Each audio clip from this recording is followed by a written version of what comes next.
You may be wondering why we've gathered you here today. Well, we want to discuss the new old Warhammer. I'm Ben from Watch It, Paint It, and today I'm going to be speeding my way through painting up one of the new Toon people. This here is Benson, who's been painting Warhammer since 1942. Say hello, Benson. But enough about him, let's move on to what we're going to be doing in this video. So we want to paint these guys up using some old techniques. So Benson's going to paint like it's 1995, and I'm going to paint like the world is full of colour and flying cars and use some modern futuristic techniques while painting exactly the same miniature. We'll show you all the steps both of us take as we go along this little adventure, and you can follow along with myself if you favour and value speed, or follow along with Benson if you're more skill intensive. Or hell, why not even take something in between and use the best of both old worlds. Now either way, be sure to let us know in the comments below which you like most for the time investment. I'm sure there's going to be a difference in the time we both take to produce our miniatures, so yeah, let us know which you like best and which parts you like the most. I'm desperately trying to move my arm off the table. It's really uncomfortable now, but I need to do it on camera because otherwise it'd be a weird glitch. First things first, we need to assemble up some of these scrawny little soldiers, and we both decided we wanted to build a little regiment to get the full effects of how cool these will look as a horde, and because both paint jobs are going to be really fast. Now, I fully assembled mine for simplicity, but Benson, being a gigabrain, opted for sub-assembly, leaving the shields off until after he painted the rest. We both needed to get the grey plastic primed up, and both opted for a matte white primer. I needed to do 2 coats as I wanted the bone to look fairly bleached and bright, and knowing I was going to be using speed paint, I needed a very bright white to begin with. It was here Benson got to creep ahead a little bit in time and enjoy a nice earned cup of tea. With both miniatures primed and ready to go, it was time to get on with the real work.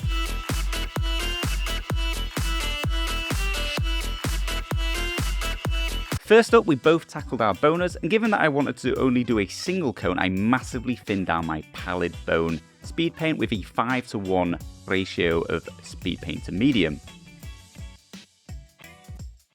Then I just simply slapped this all over the miniature, giving it a really pale, almost bleached bone colour. Meanwhile, Benson was off with the old school method of using a wash and smothering it with Seraphim Sepia. While with this single step I was completely done, Benson needed to go and wait for that wash to dry and then apply a couple of layers of dry brush. First, an all over dry brush using Ushabti bone,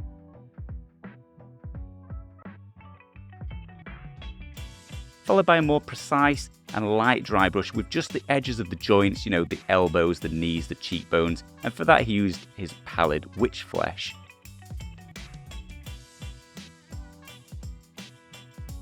With just that one colour, that's most of the miniature done already. Moving on to their shields, and again I needed to make a little adjustment to the speed paint range I have available to me so I could get closer to the blue that I wanted. I mixed 2 parts of speed paint Caribbean Ocean with 1 part of their tidal wave, and then I added a single drop of medium just to help it flow a little bit more smoothly on the flats of the shield. Then my job is as simple as applying 2 very thin coats all over the shields.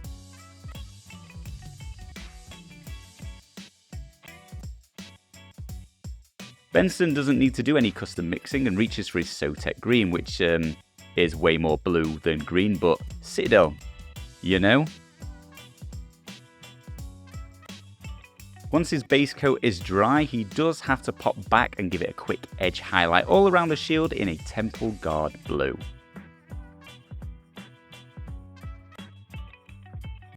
Another part of the model and another custom colour for me to make up.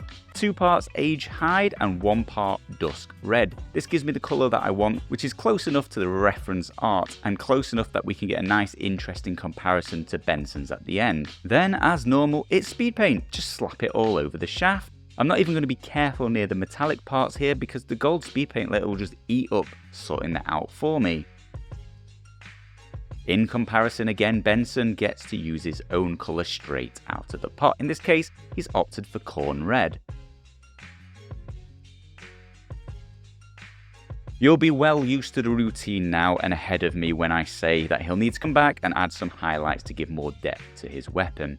And for that highlight colour, he'll grab Mephiston Red.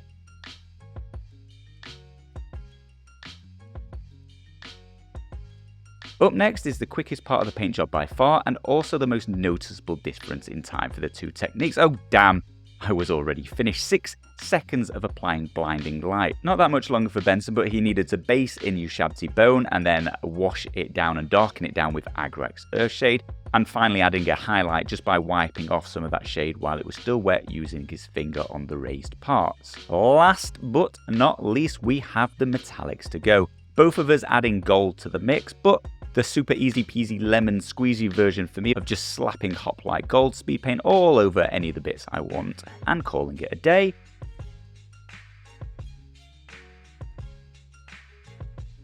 Whereas Benson really has to go to town. First doing a base layer with his Balthazar Gold. Then once that is dry, shading it down with Acryllics Earthshade. Oh my god.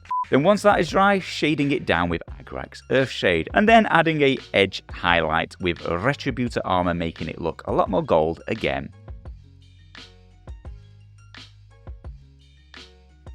And that was loud. And with that, and you know, a sneaky little bit of basing off camera, we are completely done.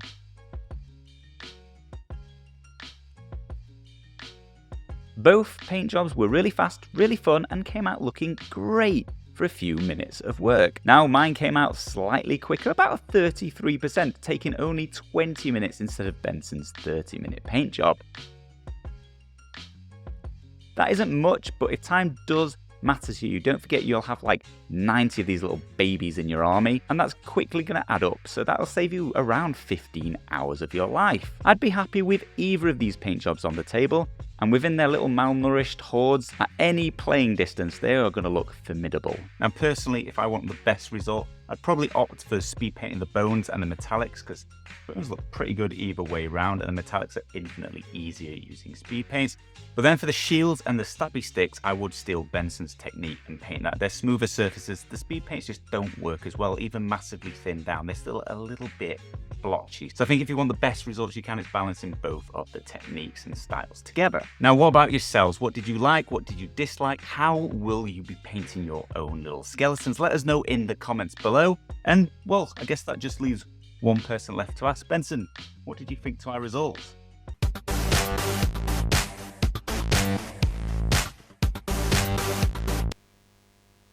Does my head look weird without glasses on? Yeah, it always looks weird. That's true.